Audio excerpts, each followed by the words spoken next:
This is my Lamborghini Gallardo Spider.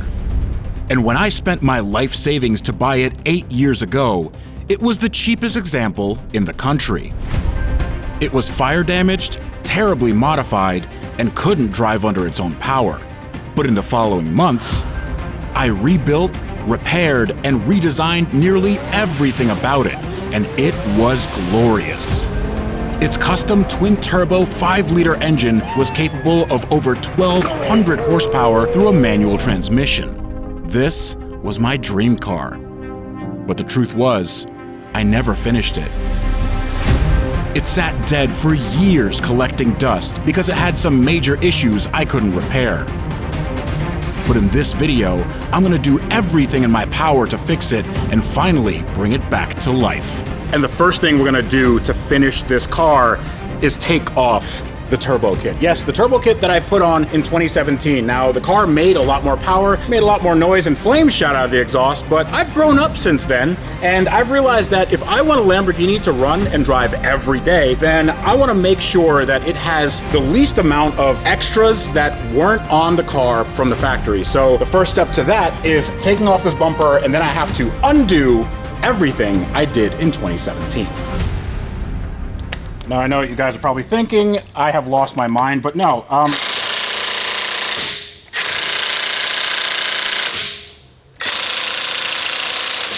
Okay, I'm gonna figure out how to take these wheels off, because damn 2017 Freddy.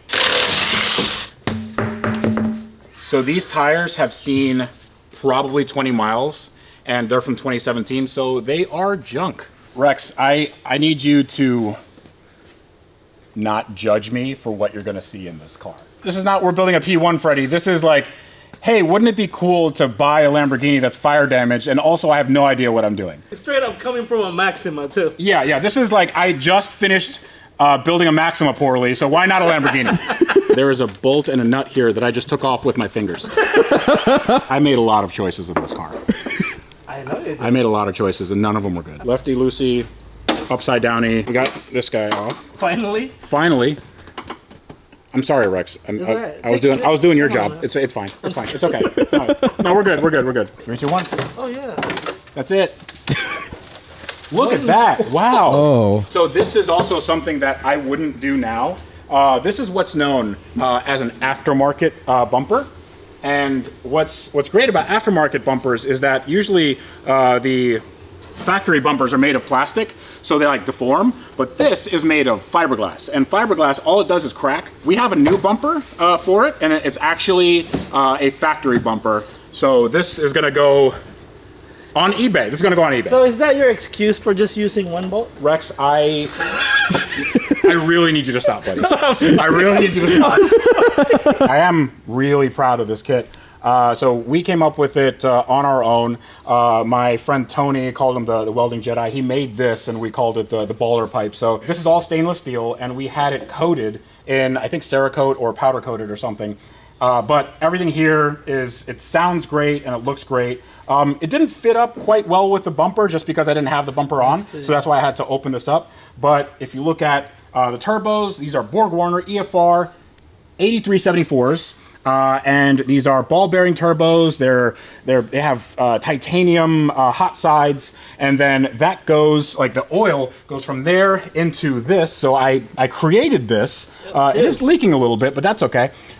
These are catch cans, and then from the catch cans, these are like breather catch cans. They go into a pump, and then the pump pumps the oil from the turbos into the valve cover. So I had to do that because the turbos are actually sitting lower than the oil pan or the oil sump. So there's no way for the oil to get from the turbos to the sump. We're taking out all of that because as you can see... So everything you said, we're removing? We're removing everything, yeah. Including this, the transmission, because there's a clutch in here that is garbage. Oh. Yeah, that is really, really bad. Also, take a look at this. I think I was missing bolts. So we just some, even there. Oh. Yeah, we just didn't have... Well, I got 2 on my side, so we're good. How expensive were the bolts back then? I don't know. I never checked. You have a K&N sock on the turbos. Why is it oily? This car hasn't been started in 5 years. This is where the Tavarish gold foil came from. I went a little crazy on it. It looks cool. Yeah, it went very 2015, like. Yeah, I still like this. Okay, I don't care who you are. I still like this. Tavarish tape it's timeless. Like, if McLaren can do it, we can do it. It's like, basically a McLaren F1. By the way, all these T-bolt clamps were the best that I could get on eBay. So there is every chance in the world that they are going to absolutely explode when we try to take them off. What's great is that, like, I can rediscover this car for the first time. We're definitely discovering stuff. Yeah, and I can make as much fun. I can make as much fun as I want because I know that I put it on, and I know that I didn't do it right. And I know that this is not instilling people with a lot of confidence into what I do now. I swear it's different now. You know? Yeah, it's a lot more expensive now. That's it. Take a look at this. The turbo was in the way, so I did notch out. This is like this is a custom. I see that. Chip Foose would be proud of this. that would still. I can't call Chip Foose, and I can ask him, but I won't. Every single one of these V-bands is a different size. That's crazy. That is crazy, dude. It's like, where does that wire go? Yes. It certainly does. It absolutely does. Also, if you take this off, Rex, if you take this off, there may be some tension built into the system. Oh, it's gonna shoot out again. Yeah, it might smack you in the face directly. So I am selling this. Actually, did sell it already. Oh, it's sold already? Yeah, I sold it to one of my friends, and he's gonna put it on his car. Maybe not that part. Yep. But he's gonna put it on his car, and then we're gonna swap these for some stock parts. I like that you only use one of each, even though you need 4. It's weight reduction. I was just discovering V-band clamps when I put these out, like when I put this on the car, and I'm like, wow, this is a wave of the future, and the car falls apart. Take out this nice long bolt, and hopefully this doesn't just good. That's gonna come apart like that. Haha! And it didn't fully explode this time. So this was actually made by my friend Hendo, who did some work on the P1, and he was a fabricator back then, still is a fabricator, and he's a really good one. So he made this at my house, my 2-car garage house, and I think it looks really, really good. I actually really like these tips. I will be converting this car to rear-wheel drive. So, yeah. So instead of, because it's usually all-wheel drive, and I did a poor man's conversion, which is just pulling the drive shaft, but now I have the actual, like, Are we doing that all together?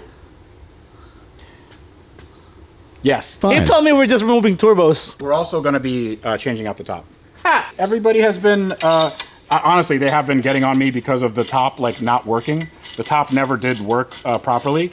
And I don't know why. I just got it like that. And I tried to diagnose it as much as I could. But, you know, my diagnosing skills were pretty limited. But now, they're still limited, but I have more equipment. Knowledge? No, No. just got more equipment, so that should be fine. Do we have the top? I think so. I bought it a few years ago. It should still be good. I know we joke around. I'm actually really excited. I'm like really excited. In a few short hours, we're gonna have this thing running and driving. It's gonna take 5 months for this thing. Here's a great example of why 2017 Freddy should probably not have been trusted with anything. Here's the regular transmission bolt. And here is the sort of makeshift oil. Oh, I like how that came up. Yeah, so we'll just leave that on. So here's a little makeshift oil breather tank thing, reservoir. And then I didn't know what to do to lengthen it, so I just I cut a little piece of aluminum, and then I put a bolt and a nut through. And I know this doesn't match, but it seemed like I didn't care. So now this absolutely would not fly. The masterful work of engineer Freddy. You know what we should get? Just something to catch all the oil.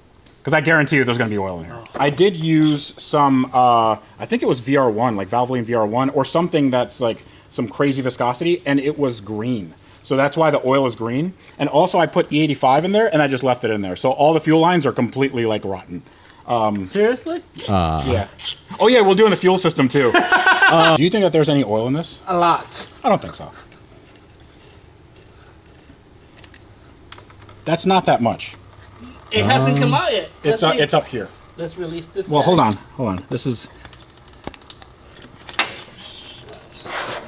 By the way, this is not supposed to be full of oil. The reason why this is here is because when the oil goes from the turbo, it has to pool somewhere so the pump can suck it up. And the reason why it's open on this side is because of like the Venturi effect, so it doesn't like cavitate. There's a lot of different reasons. Porsche actually has a system very, very similar to this, stock. But unfortunately, I don't work at Porsche, and this is what. So this is what happens. Ed Bolian said that they only made like 80 factory manual cars. Really? Yeah, he said that initially, and then I asked him again, and he was like, I don't know, maybe like 300, and then the number kept going up, and I'm like, Ed, I think you don't know what you're talking about, man. So I'm gonna go with 80 because that's a smaller number. This was interesting to plumb because these turbos have an oil feed, but also they're cooled by the coolant. So I had to get fittings, banjo fittings, for either side. So this coolant hose, there's 2 coolant hoses, and on each turbo, and then they go into the stock reservoir. So it's cooled and it has oil feed and return. So I put paint on here. I don't think it ever dried. It's silver paint, and it's just kind of coming off. So Still getting there. yeah, so it's only been 8 years. So It'll get there in like get there, another yeah. 3 to 4, yeah. yeah, give it another few election cycles and it'll get there. I made this as a modular system, so if I ever needed to change something, then it would only take several hours to do. Just long enough for you to convince yourself that you want to do something else. All right, I think this can come out. That. Look at that. Ooh. Wow. Ooh, wow. It's the finest fiberglass. I do hope that I haven't like irreparably changed this car in some way. Look at the washer. I think we're... I think we're... Look at that amount of washers. Oh. Rex, that was from the factory. I see that. That was- They do that. Ferrari does that a lot. Yeah. Ferrari does do that a lot. Yeah. So I'm just taking it. I did it by watching them. So when you said you spent $2,000, did you mean washers? First of all, I didn't say I spent that money. I said that's how much they cost. My brother in Christ, there are 37 washers there. What in the... That's crazy. Freddie. Dude. I can't even say I had a drinking problem because I don't drink. So like this looks like a fever dream. That's crazy. That's nuts. How do you fix something like that, Freddie? We take the washers out and try again. So this is part of the crash structure, and I did have to cut this out a little bit for the tail lights, I think. So that's good. Also, notice the type of bolts that I used here, but then if you go to the other side, 2 totally different types of bolts. So also they weren't, I didn't even need a tool. Didn't even need a tool.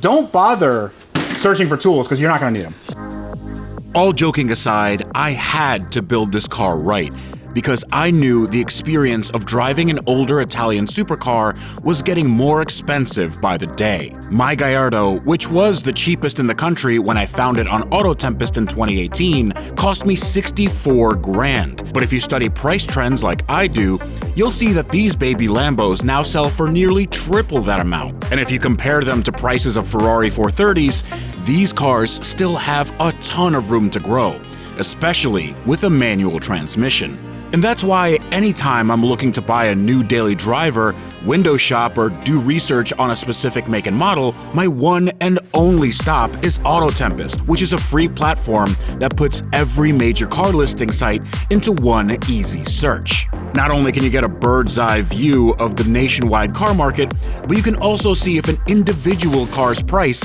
has gone up or down over the years with their price history tool. And they just rolled out a new option where you can just type in what you're looking for in their description search bar, and it'll automatically set the filters for you. So that saves a ton of time. Of course, if you want to enter the filters yourself, you can do that too. You should definitely go check out Auto Tempest either with the QR code on screen or the link in my video description. It's only gotten better over the years, which is also something that's becoming quite obvious about the quality of my car builds. This is the intercooler line. This had an air-to-water intercooler system that was custom made by yours truly, so, you know. All right, everybody back up from the splash zone.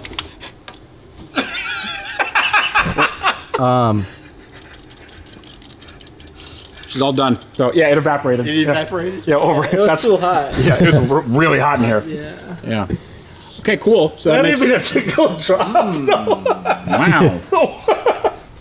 Cool. We had a really thirsty mouse. Yeah, I'm gonna take this this harness off so we can take the entire rear clam and wing assembly. Fun fact: this whole thing is made of carbon fiber. This whole piece.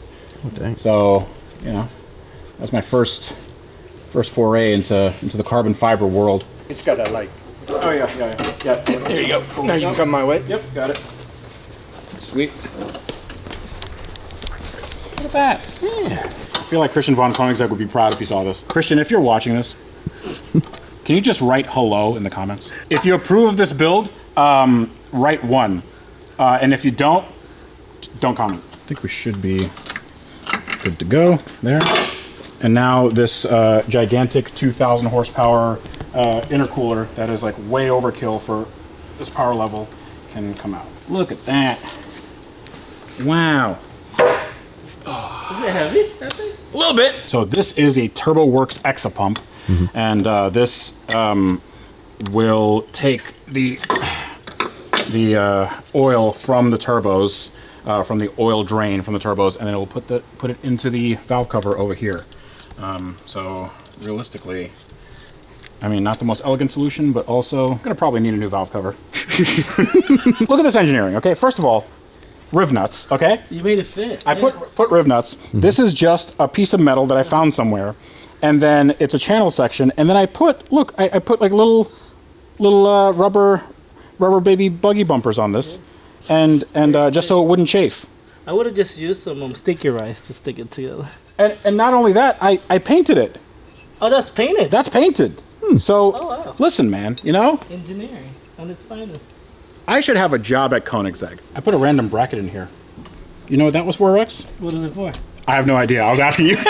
There may have been several attempts at making holes and riv nuts, and I found out that three is going to be good enough instead of 4. So now they're just a hole now. But there's 4 here. That was too far out. So then I made this one, that didn't work, and then I made this one, that didn't work. So are you proud of me, Papa? Very proud of you. Very proud. Did I do good, Papa? Do you know that you can cook a chicken by slapping it? It takes a lot of slaps. I think I saw that video. How many slaps was it? I don't know what it was like 25,000 slaps or something. They fully cooked the chicken. Look at that. Yeah. Okay. Oh, yeah. Whoa. Hey, whoa. Sweet. Awesome. There she goes. Look at that. That's stock now. So much more room for activities. We can make more, though. What? 2 turbos. No. What if Two bigger what, turbos? What if we did 2 bigger turbos? I have a great idea. John, do you ever buy cars on Craigslist?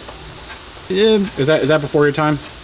Yeah, I heard of Craigslist, but I was told sketchy things happen over there. Craigslist was one of the most popular sites in the country. It was like the website that time forgot. It was designed in the 90s and then never updated. You can find the love of your life, and then you can also find like a used water heater and also a car that may or may not be real. If you use Autotempest.com, then you can compare with all of Craigslist and now Facebook Marketplace. And I used Autotempest for a very long time. Autotempest was the first supporter of my channel with this car, and we're sort of going full circle on this. So yeah, you know, I'm really happy that they stuck around, and hopefully after this, you know, when the car doesn't explode and you know, you guys see that I actually can finish a project, maybe, then you know, maybe they'll stick around for some more.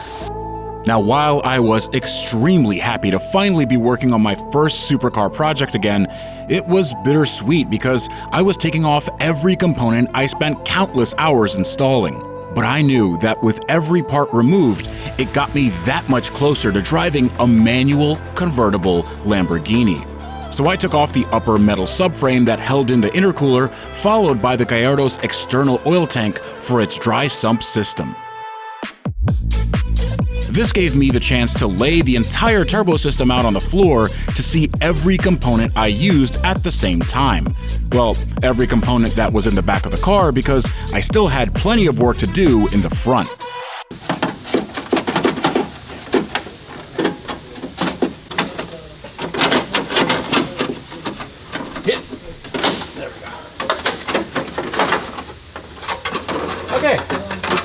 So, fun fact, you take a look at this pump. I had this pump installed. Well, I installed this pump. This is for the intercooler system. This is called a Stewart EMP pump, and it is a very common upgrade for like a Corvette ZR1. And it essentially makes the charged air cooler a lot more efficient because it's basically like a fire hose.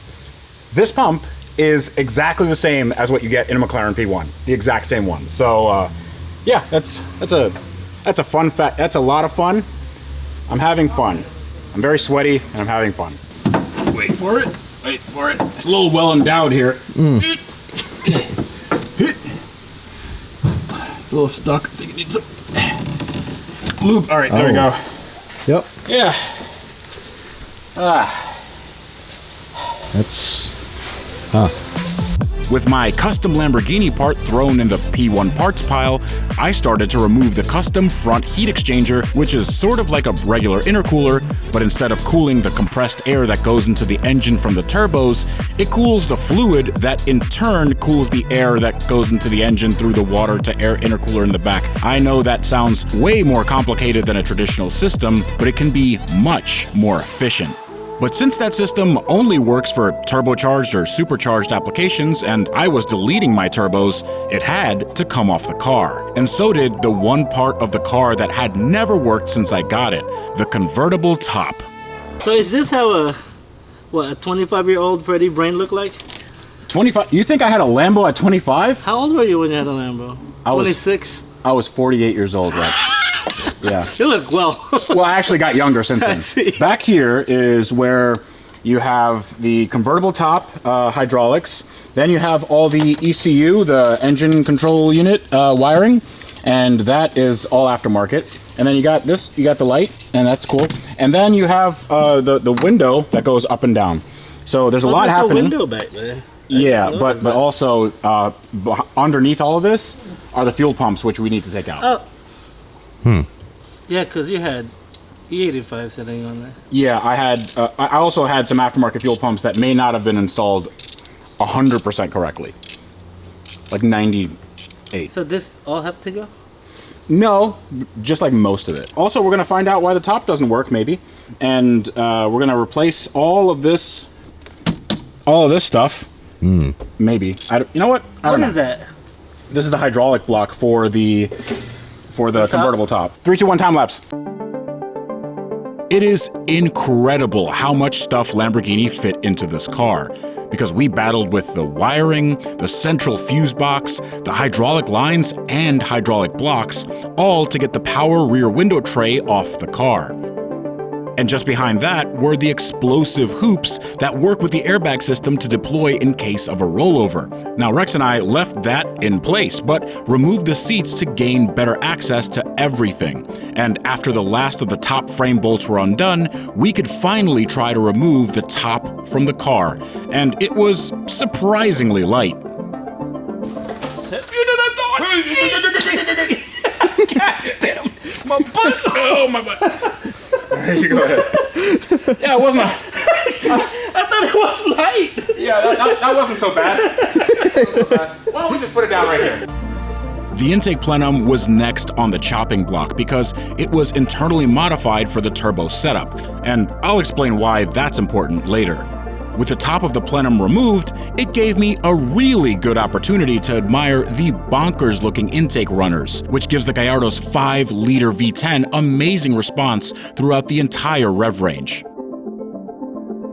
And as the entire intake system was put on the shelf, I taped up the intake ports to prevent the engine from eating a bolt, removed the left and right fuel rails and injectors, then moved on to one of the most unique parts of the car, the manual transmission. All right, these are the shifter cables for the manual transmission, and one goes left and right, one goes kind of in and out, and yeah, right there. And it is on a kind of quick release system, so you just should take the, oh, if you look at this should be a little bit more on there. So just chalk that up to 2017 Freddie, not really, knowing what he's doing. So there's these clips. Take these clips off. You do like this, like that. and you can just take it off. What? Yeah. Look at that, quick disconnect. That's cheating. It is cheating. So, there we go. Okay. And now we just keep them there. Also, there's a lot of solder here for some reason. This has been here for a while. Axle is out. Yeah. There we go.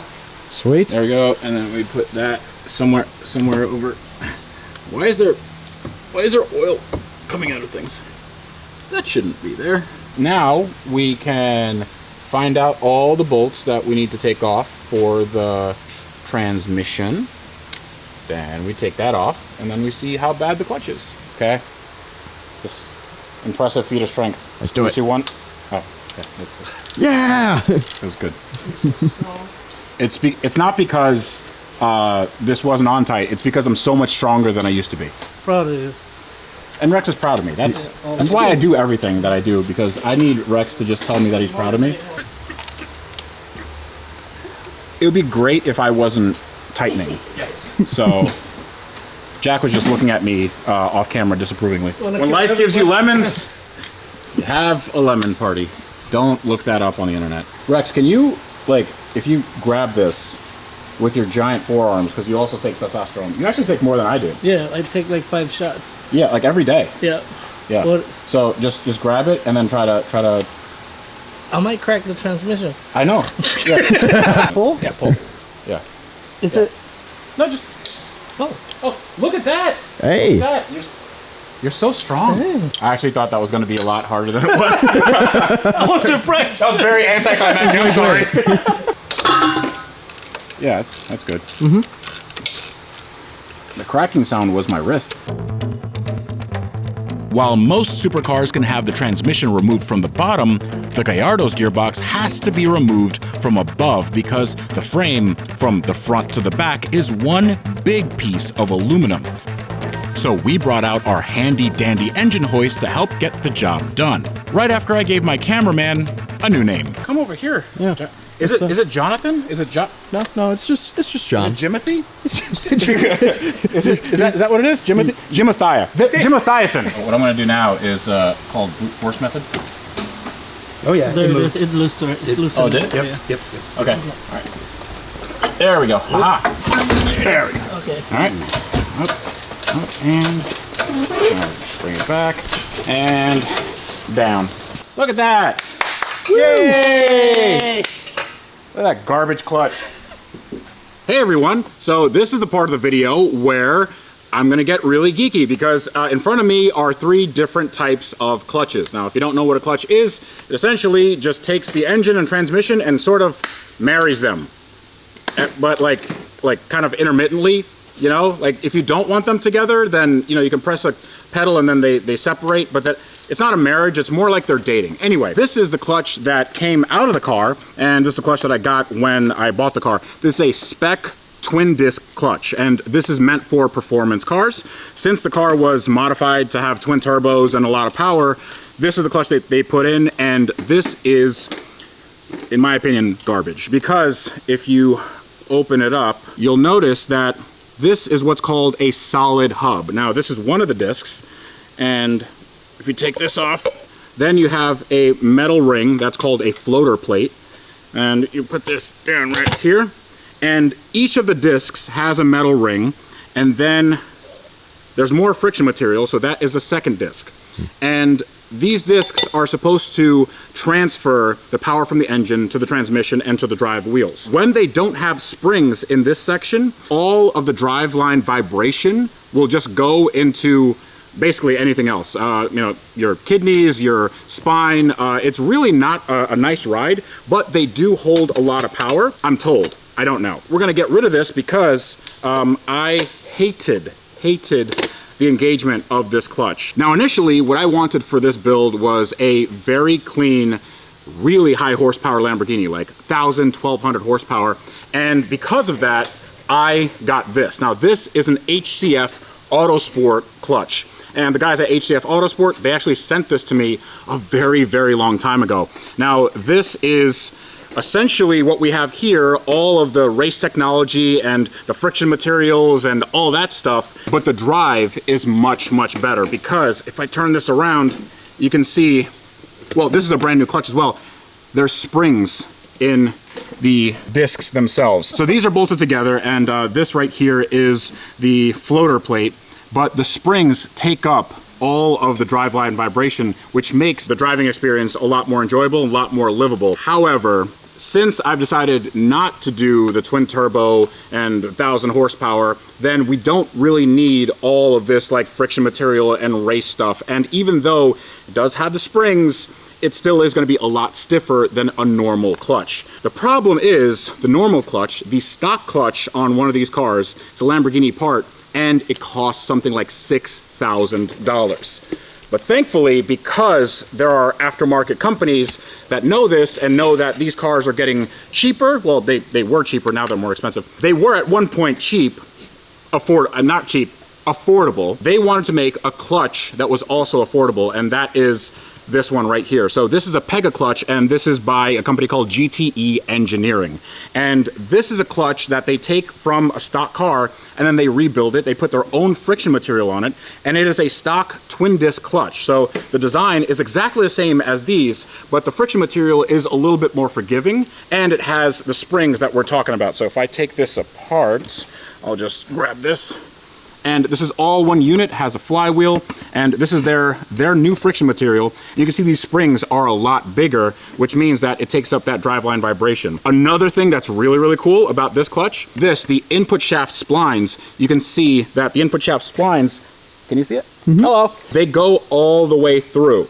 That is not the case on our original clutch because the input shaft spline, this just came up. Oh. The input shaft splines, they are independent on each disc, which means that installing it is a nightmare. You have to make sure the splines are 100% in line, but here, all you have to do is just line it up the same way that you would in a regular clutch. Now, I'm gonna show you that entire process.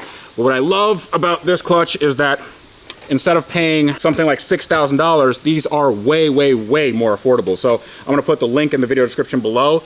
They sent me out this clutch. It actually says for Freddie right here. So that's really nice. And it's OEM Vallejo clutch. Everything's clean. It had all the bolts installed. And just so I know how to install it, right here, these are balanced from the factory. So you have this mark right here, and then you have more marks right here to make sure that you install it the exact way that it's supposed to be installed. And I want to thank these guys, GT Engineering and HCF Autosport, even though we're not going to be using their clutch, but it still is a very, very, very good clutch. And shout out to Chris from B is for Build for telling me about these guys. But let's install this clutch onto our car. With the flywheel pushed onto the end of the crankshaft and aligned using the factory dowel, I cleaned up the threads of the flywheel bolts, put a fresh bead of medium strength blue thread locker, and ran them in by hand. So you're usually meant to replace these bolts every time you install them, but considering I didn't have the right torque specs when I installed these in the first place, it was safe to assume they'd be good to use again. I then followed the factory procedure to tighten the bolts both in order and torque spec, which, if you're wondering, is about 70 Newton meters or around 52 foot-pounds. I bolted one arm of a 3-arm puller to the engine to hold the flywheel in place and then marked off each bolt with a paint pen after tightening it. I then installed the clutch alignment tool and clutch disc assembly using 9 heavy-duty M6 bolts. Fun fact, the correct torque spec for these is around 12 foot-pounds, but the Lamborghini service manual will tell you it's more than 50 foot-pounds, which is obviously wrong. And since I'm not a fan of snapped clutch bolts, I respectfully ignored their procedure. Rex then took the transmission outside to give it a bath. Even though it wasn't super dirty, taking the time to mask off the open ports, degreasing, then pressure washing apart, going back into a supercar is always worth it. We then attached the gearbox back to the engine hoist so we could marry the drivetrain once more. However, it did seem like the two weren't exactly happy to see each other. This this is feeling okay. Yeah, you're in. Okay, you're good. Okay, now this is going to be a little bit of a pain in the butt. Just like tiny movements. Tiny. Whew. Having fun yet? Tell you what, this is hard. 2,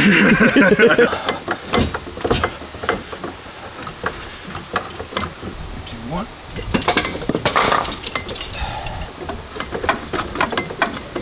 Oh, there we go. There we go. Whew. Okay. Everybody put your buttholes back in. Same thing. Okay, there we go.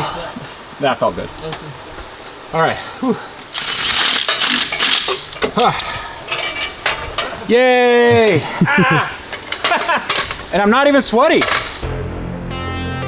The drivetrain was in the car and looking more stock by the minute, but I was still missing quite a few parts that are even harder to find now than they were a decade ago. So that's why I asked my friend Saxon to come by with his Lamborghini Gallardo project. You see, I was getting rid of my turbo kit, and he wanted one, so we arranged for me to take his good quality stock parts. The only downside, for him, is that he came to my shop with a running, driving car and left with a way bigger project than he started with.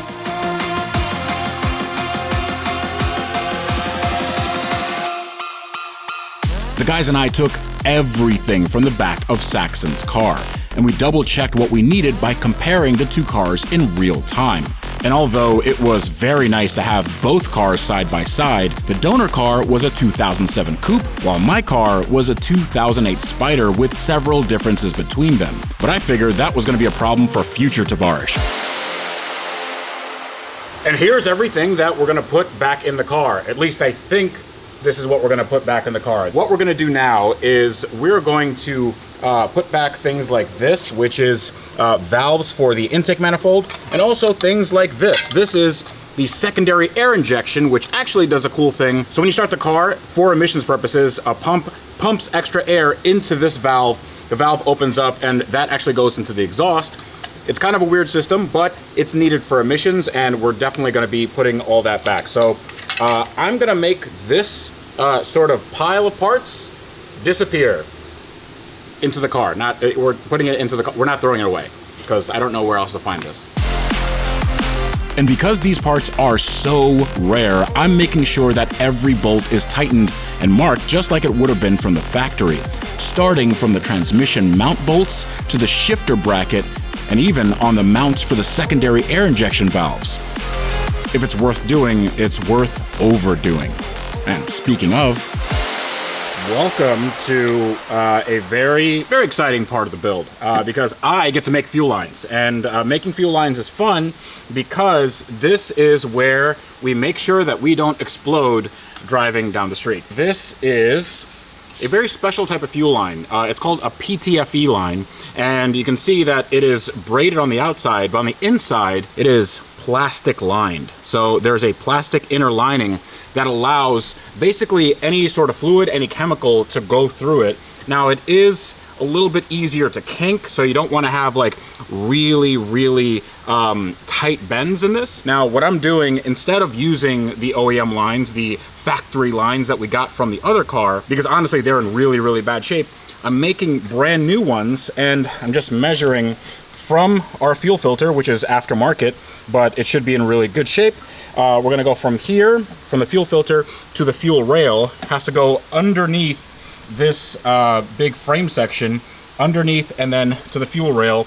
So I'm gonna mark that off, cut this, then make a custom fuel line, and hopefully the car doesn't explode when I try to turn it on. Okay, welcome to making PTFE AN lines 101. I don't know what I'm doing, but I read this on the internet. I think this is exactly the way you're supposed to do it. These are shears that are made to cut through everything this line has, including the stainless steel and the PTFE inner core. And you just do one of these, and now you have a nice clean end. Now it is a little bit gacked, but we can kind of put this back into shape a little bit because we're gonna work that into something that is quite usable. I'm gonna take this tape off, And I'm taking this black sheathing off because that's just an anti-chafe coating. We don't really care about that because we're going to be using this awesome DEI wrap.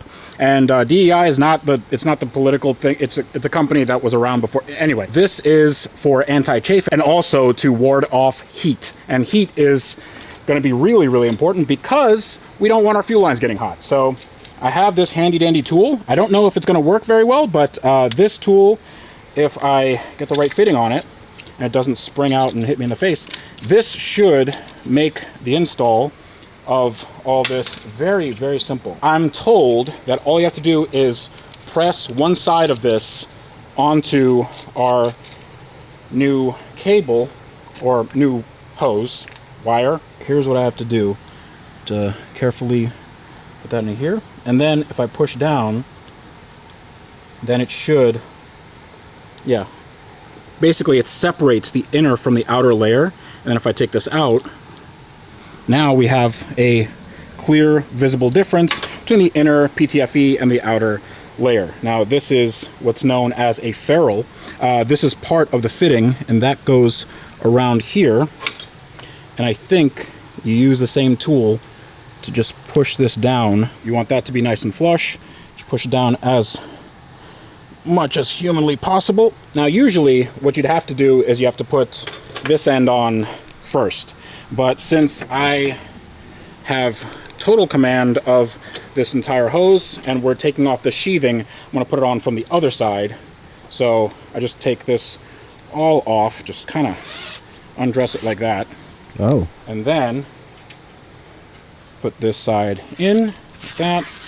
Go all the way in, leave a little bit of space and make sure that falls on the floor. Now we can fit the actual fitting inside here. That should be a snug fit. And boom, fits up nice.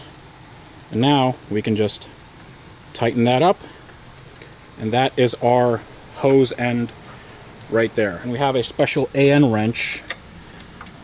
And fun fact for you geeks out there, AN stands for Army Navy. This was developed during, I believe, World War II as a method of putting together lines and hoses.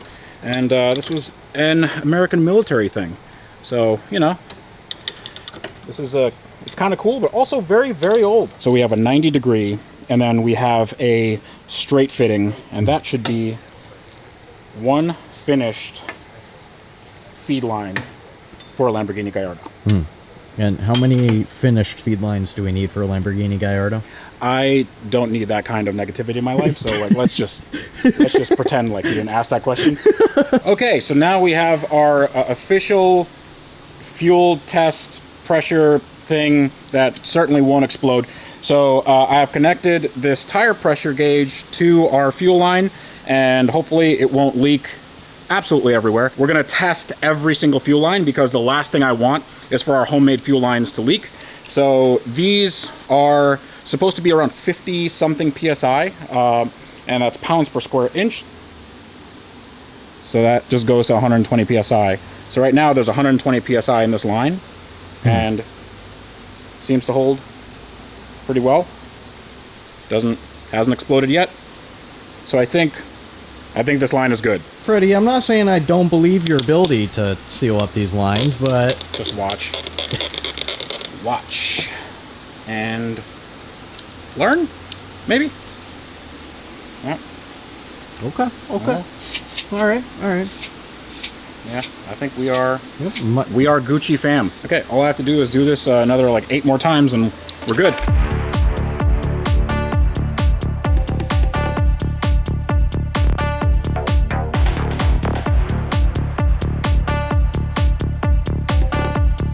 With the brand new fuel lines complete, cleaned, and tested, I offer them up to the car in the stock locations, making sure to account for any binding or pinching that could happen when the engine moves around.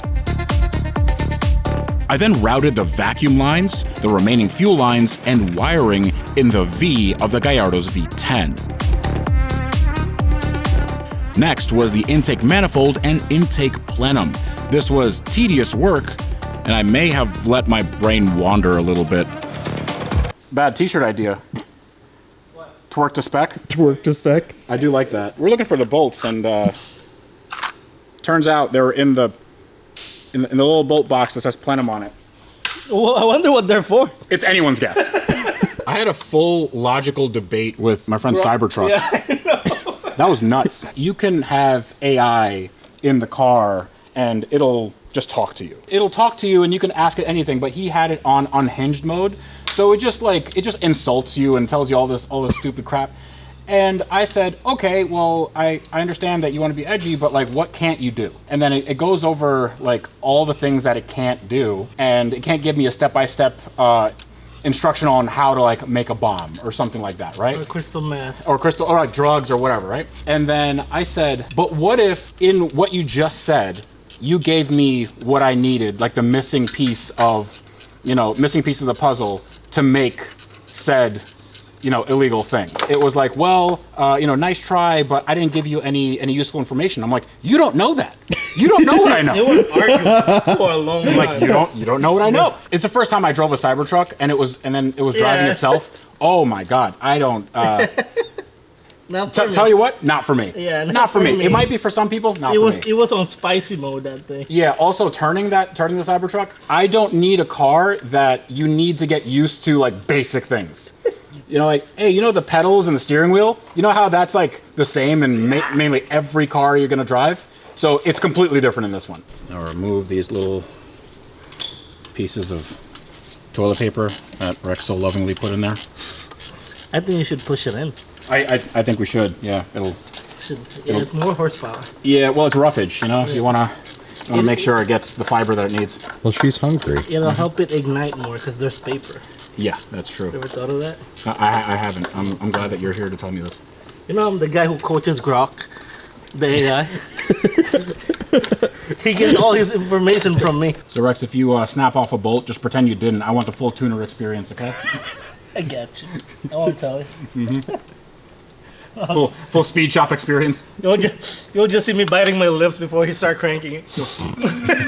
This is the fuel pump assembly. So the fuel pump lives in here, and then there also is a fuel level sender. So this tells you how much fuel you have in your tank. So this essentially has two tanks, a left one and a right one. And these, if you bought them from Lamborghini, probably would cost a few $1,000s. I mean, it would be kind of expensive. However, this is the exact same thing as a Audi TT, which you can buy online for probably 80 or 90 bucks. So I'm not saying that's what this is. It will fit 100% in our Lamborghini hand-built Italian supercar. If I can just fit this in here without, okay, like that. And there is a specific way that this goes in. And I just have to kind of,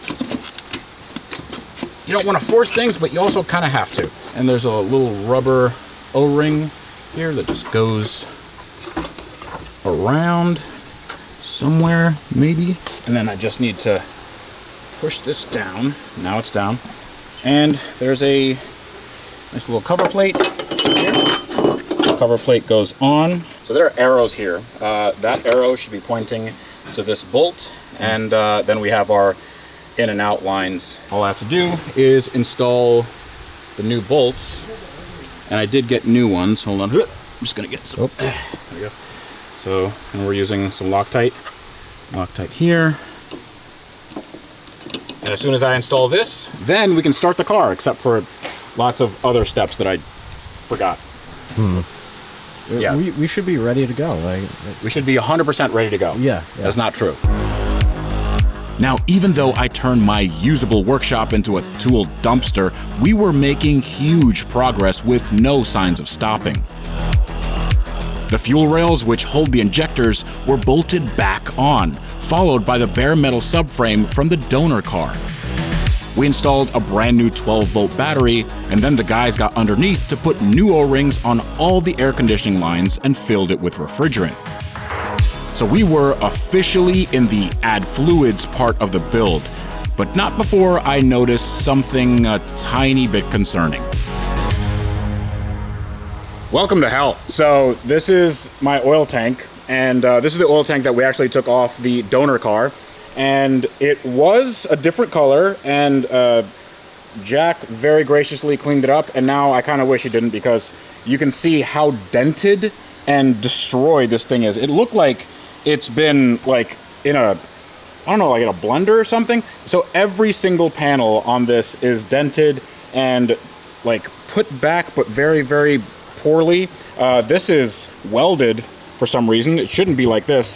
It shouldn't look like it has, you know, several diseases at once. Now I did get a new one off of eBay. Well, a new to me one that doesn't look like this, but that's gonna take like a week to get here. So in the meantime, this didn't leak on Saxon's car. It did work. So all we did was clean it up, put it in the ultrasonic cleaner, and then I took everything apart, and now we're gonna put everything back together with some new seals, and hopefully it doesn't leak.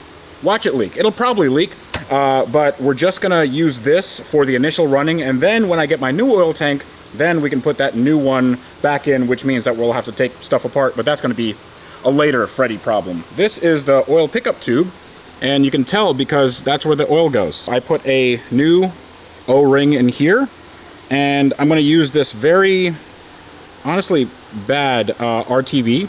So this is gasket maker, but it's almost like, it's very like watery. So I'm just gonna put a little dab there. And right as I say that, it just gets really, really thick. So I have to wipe that off somewhere. So I'm gonna forget that is on the rag and make sure that goes all over my pants later. I'll just use a very, very thin film on the O-ring just to make sure it seats.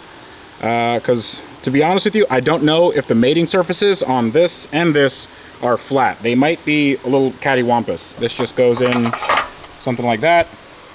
And then we just take these two tiny little nuts, and I probably shouldn't have said it like that. That's tight, and that's tight. And I have a sensor here that I don't know what it's for. This is probably an oil temperature sensor. Might be oil level sensor as well. I'll put that guy in, and I'll pretend I have the tool to tighten it down. Click, click, click, click. There we go. The last one is the drain plug. Drain plug goes back here. And then I have a new O-ring on here. I don't know why I'm presenting this like a how-to. If you guys are rebuilding your Lamborghini Gallardo, then make sure you follow these quick tips. Off camera, I will, you know, clicky torque thing, all these things. And now I can put this back on the car and we can fill it with oil, and hopefully this cranks. If this doesn't crank, I am going to scream. But even on this really crappy oil tank, I'm using brand new hardware because I am a glutton for punishment. Hey, hold on, what the f?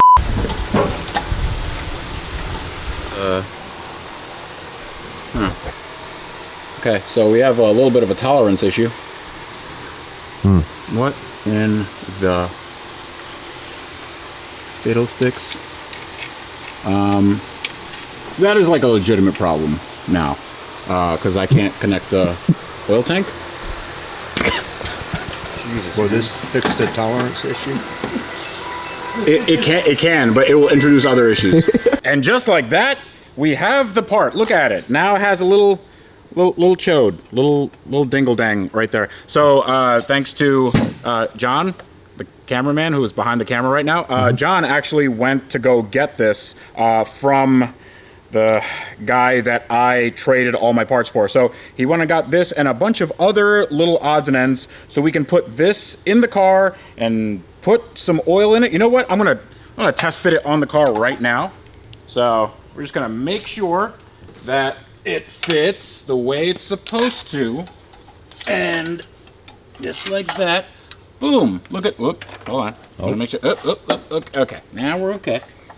Look at that, and we are so lined up down there. There are a few tolerances because look at this. That's let's just put a pin in that one. We can kind of make that do its. This is a very temporary solution, but we will get the car running. We have to get the car running. I have to get the car running, because if I don't get the car running, then why am I even doing this? Then we can never sleep. Then we can never sleep. I mean, I don't sleep anyway, so it doesn't matter. Yeah. All right, let's put some oil in this thing. Now, this is going to be a really big moment of truth, because we have our oil tank in. We put in a undisclosed amount of oil. I think it was like 4 to 6 liters. And we're just gonna try and crank this thing up. Now, we're not gonna start it right now. That's gonna be a little bit later, because I have to get the oil into the engine. This is a dry sump system, and the oil is in the oil tank, and I haven't had the car on in many, many years. So we're gonna make sure that everything's lubricated, and we should see, let's see, there's an oil pressure gauge right here. And I want to see positive oil pressure. And once we see that, then that means that we can connect everything else up. We can fill it with fuel. We can make sure that the pumps are running like they should, and then hopefully fire it up like for real, for real. But right now is the preliminary, cranking. Also, an issue could be that these ECUs, the computers, there are 2 of them, one for each side of the engine.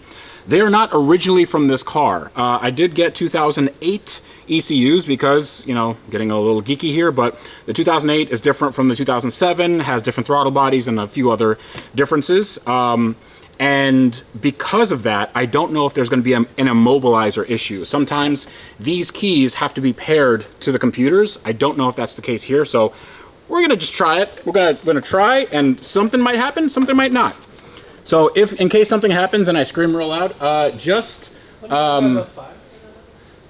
no. Oh, you don't have fuel yet. There's no fire. We're not gonna start it. Okay. Oh, nice. Throttle body's talking. Throttle body did something. Yep. Okay. So we at least got some of that wired correctly. It's gonna freak out. It's gonna freak out because like half of the there's a lot of things disconnected right now. But if I press the clutch in. Should be. Oh! All right. Okay, cranks. All right, we got immobilized. Immobilizer's fine. We're gonna try this one more time just for cranking. Turns out I didn't have the ECUs connected after all, so we still might have a problem. 3, 2, 1.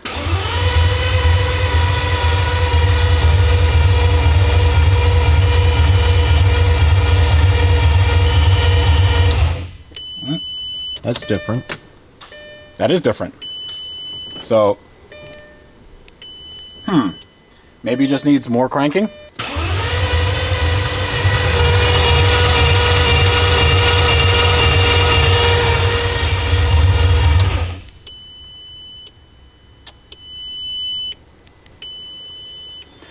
It might be one of those things that just come on when the car turns on. Yep. The throttle bodies move, right? With that, but if I crank it, does it open up? If I crank it, like, let's see. No. No. Okay. Well, that may be a problem. We'll figure it out. All right, let's try to actually start it. In order for the engine to run, you need a fuel supply, so we tightened down all of the custom fuel lines before I spliced in a new connector to replace a broken one for the pump.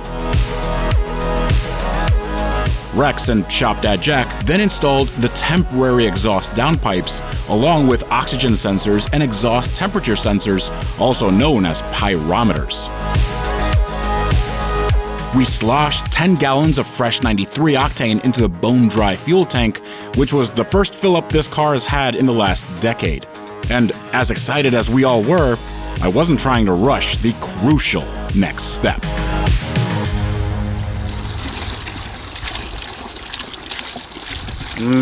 Forbidden Kool-Aid. We've done this plenty of times, but we just use a vacuum fill system. And if you look at the vacuum gauge right there, I'm gonna just crack it open a little bit, and it's gonna start. Yep, there we go. That will fill in all of the various nooks and or crannies. If it leaks anything, it'll be a mystery fluid, How anticlimactic when everything works. Sometimes you have fuel pumps priming, but sometimes you don't. And you only have fuel pumps priming when the car is being cranked. So don't know what scenario this is going to be. but if we can prime the fuel pumps by just turning the ignition to the on position, then we can see if we have any fuel line leaks. And if we don't have any of those, then that should be good. But let's see if... Yep, fuel pumps are gone. Sweet. I'm gonna prime it one more time. There we go. We're not leaking any coolant. We're not leaking any oil. We're not leaking any fuel, at least not yet. Why am I so nervous? I'm like really nervous. I'm like really nervous. Okay, so gotta make sure it's in neutral. Give it one more check, just in case. 3, 2, 1.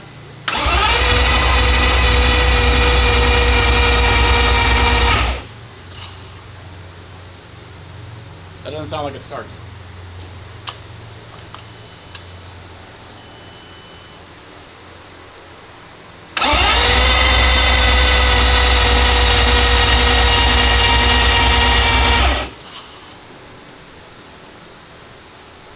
We missing something? Temp number 396. 3, 2, 1, go.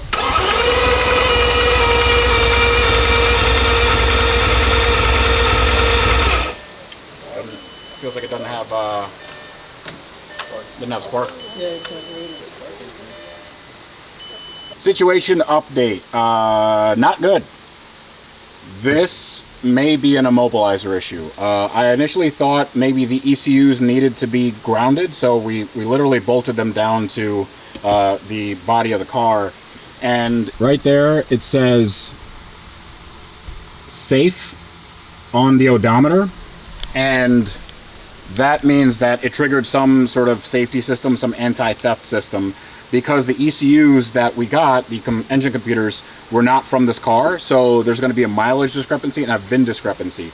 I don't know if, let's see, I can try to connect this to my scanner and see if it can do something. I doubt that it can, but just on the off chance that it can, yeah, this only goes down to 2009. Otherwise, I don't know what to do. This has a very, very finicky Italian system that a lot of scanners can't read. So I'd have to get the actual Lamborghini scanner, which I used to have, no longer. I don't know where it went. I let somebody borrow it, and then they just never gave it back. So, yeah. This is good. It's really good.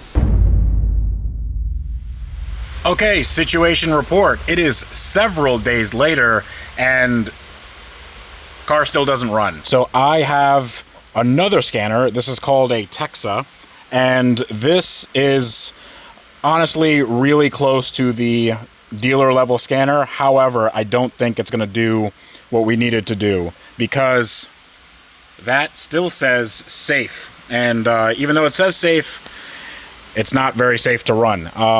It will not allow the car to run at all. And I don't know if this has the functionality to code the ECUs, our engine computers, these guys right here.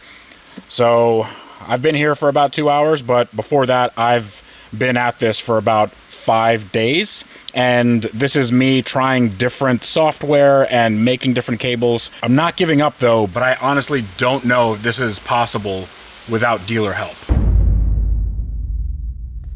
So it's a week later, actually probably more than a week later, and all I've done is try to diagnose this car in the right way, and it won't let me do it. So here's everything that, well, not everything that I've tried, but here's most of what I tried. So I have 2 computers here, and they are very, very, very old. This one actually has Windows XP. Guys, remember Windows XP? That's way back in the day. So you need a computer that's old to run all the old software. There's 2 pieces of software for this car. One is called LDAS, and that is here. This is actually a computer I borrowed from my friend who actually has all the Lamborghini stuff. Look, he has a Lamborghini backpack, and there's cables and stuff. So this is LDAS, and LDAS stands for Lamborghini Data Acquisition System, something like that. And what it does is it goes into the computers and the transmission modules. We don't have one here because it's a manual, but it goes into that sort of thing, and it gives you all the data. So you can see between banks whether one ECU is doing something different. It's very, very useful. However, I can't code anything with that piece of software. I can't actually code a VIN number, which we need to do. Otherwise, the car won't start and the immobilizer doesn't realize that the ECUs actually belong to this car. Now, there is another piece of software that does this, and it's called Lara. We do have it on this computer, but unfortunately, I just started it up and it said my registration was expired. Don't know how that happened, but I have been trying to connect that to this car for the last week, and we've tried everything. Now, you usually need a multiplexer, something like this. So this is a multiplexer, and it basically interprets the signals from the car into the signals into the computer. So this is what's called a VCI, and this is not what I need. So this is a Chinese copy of the actual multiplexer. This is the real thing. So this is the Actia Basic XS. And this is exactly the OEM multiplexer. We have the cable. I made a cable myself. So it's a serial connection, and then that goes to this connection right here. And all of this has been double and triple checked because I have friends that have the OEM software and everything, and I made sure to pin everything out, and I soldered, and I double checked with continuity. All the cables are fine. I'm having some kind of driver issue. It's not connecting to the car. That's okay, right?